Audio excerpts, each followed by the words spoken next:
আমার একটা জিনিস জানার খুব কৌতূহল রয়েছে যে যে সমস্ত মহিলা ওই ডেলি ব্লগার বা কন্টেন্ট ক্রিয়েটার তারা কি এই অন্নপূর্ণা ভান্ডারের টাকা পেয়েছে, তাদের স্টেটাস কি দেখাচ্ছে। সরকারি বিজ্ঞপ্তি অনুযায়ী যে সমস্ত মহিলা অর্থনৈতিক দিক থেকে দুর্বল বা সামাজিক দিক থেকে পিছিয়ে, তাদেরকে মূলত এই সুবিধা দেওয়ার কথা। ফলে কোনো মহিলা যদি কোনো সরকারি বা কোনো বেসরকারি প্রতিষ্ঠানেও কাজবাজ করে, সেক্ষেত্রে তিনি এই টাকাটা পাবে না, ঠিক।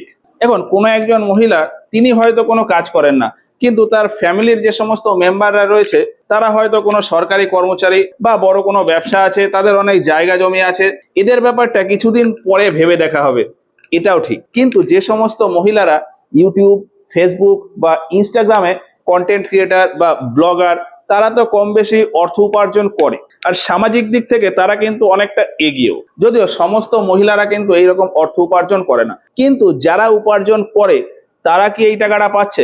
আমি কিন্তু এখনো সেই রকম কোনো খবর শুনিনি। আপনাদের যদি জানা থাকে কমেন্টে একটু জানাবেন তো।